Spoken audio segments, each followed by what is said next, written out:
The early Jurassic period. A world of giants where survival is a daily battle fought with tooth and claw. But among the titans, a mid-sized predator developed a weapon unlike any other. It didn't rely on overwhelming size or brute strength. Its greatest asset was a neurochemical horror. This is the story of the Dilophosaurus, but not as you know it. What if its infamous venom wasn't a paralytic? What if, instead, it was a powerful, weaponized hallucinogen designed to make prey experience absolute terror before the final attack? The Dilophosaurus is often remembered for the vibrant, intimidating crests that give it its name, meaning two-crested lizard. Fossil records place it in the early Jurassic, around 193 million years ago. It was a formidable creature, up to 7 meters long and weighing nearly half a ton. But the true terror of this alternate version lies not in its physical form, but in its biochemistry. Within specialized glands, connected to ducts in its teeth, it brewed a complex alkylsed compound. This was no simple toxin meant to stop muscles. This was a key designed to unlock the deepest, most primal fears of its victims' minds. The hunt begins not with a roar, but with a hiss. A lone gallimimus, a swift, ostrich-like dinosaur, forages at the edge of a dense fern clearing. It is alert, its large eyes scanning the gloom of the psyched forest. From the shadows, the Dilophosaurus watches. It is a patient hunter, its slender frame hidden perfectly by the primordial foliage. Its dual crests, usually a display of dominance, are now just another part of the camouflage. It doesn't need to charge. Not yet. The predator takes a breath, its neck muscles tensing. With a sharp, percussive exhale, a stream of viscous, amber-colored liquid arcs through the air. It's not a large amount, but it is incredibly precise. The spray mists across the gallimimus's snout and eyes. For a moment, nothing happens. The herbivore shakes its head, annoyed by the sticky substance. It blinks, its world slightly blurry. Then, the fabric of its reality begins to tear. The venom is absorbed rapidly through the mucous membranes. It crosses the blood-brain barrier in seconds, targeting the amygdala and the visual cortex. The first effect is a distortion of perception. The lush green ferns around the gallimimus begin to writhe and twist, their fronds elongating into grasping, skeletal fingers. The chirping of insects deepens into a low, guttural growl that seems to come from all directions at once. Panic begins to set in. The gallimimus bolts, but its escape is aimless. Its brain is now a canvas for the Dilophosaurus's chemical warfare. As it runs, the ground beneath its feet seems to liquefy, turning into a thick, black tar that sucks at its legs. The trees warp, their bark peeling back to reveal weeping, blood-red eyes that track its every move. It is no longer in a forest. It is in a nightmare custom-built from its own evolutionary fears.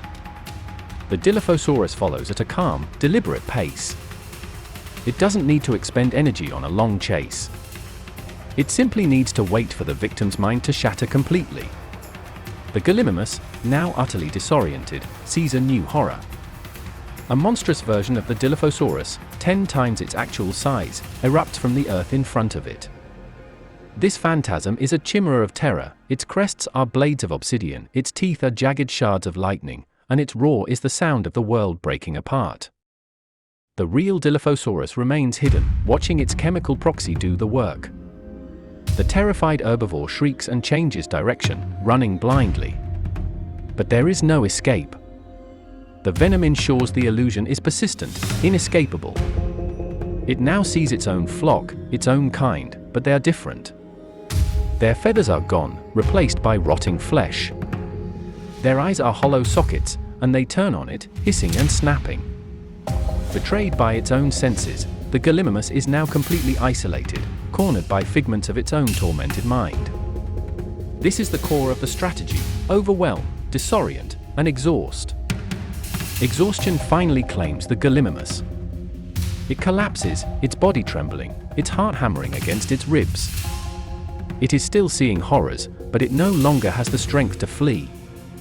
Only now does the real Dilophosaurus emerge from the shadows. To the Gallimimus, its vision swimming in a sea of terror, the approaching predator is the least of its worries compared to the giant phantom monsters still clawing at the edges of its perception. The attack is swift and mercifully final. A powerful bite to the neck, and the nightmare is over. This hunting method would have profound ecological implications.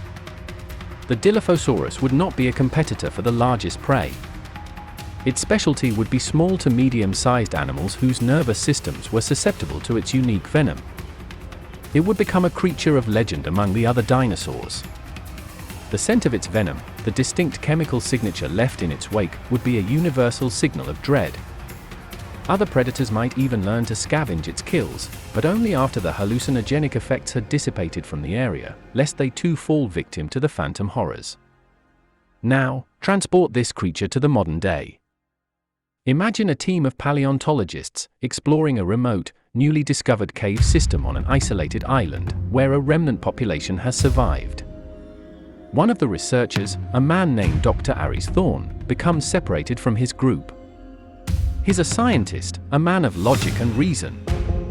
He hears a strange, reptilian hiss echo through the cavern. Before he can pinpoint the source, a sticky droplet lands on his face.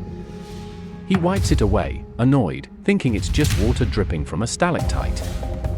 Within a minute, the familiar cave transforms. The beam of his flashlight begins to bend, the light twisting into grotesque shapes. The gentle dripping of water sounds like mocking laughter. He calls for his team, but his voice is swallowed by an oppressive, unnatural silence. The rock walls around him begin to pulse, like the tissues of a living organ. Veins of shimmering mineral deposits look like infected sores, and the shadows in the corners of the cave are no longer empty. They coalesce into spindly, arachnid-like forms, scuttling just at the edge of his vision. Thorne fights it. He knows this can't be real. He's a man of science. But his brain, hijacked by a prehistoric toxin, betrays him. He sees the fossilized skeletons embedded in the walls detach themselves from the rock. A small Compsognathus skeleton, no bigger than a chicken, reanimates, its bony jaws snapping at his ankles. He stumbles backward, dropping his flashlight, which rolls away and extinguishes, plunging him into near total darkness. His own deepest fears, catalogued and stored away in his subconscious, are now projected into the world around him. He sees faces of lost loved ones, their features melting and distorting, whispering his name with accusatory tones. Then, he sees the source.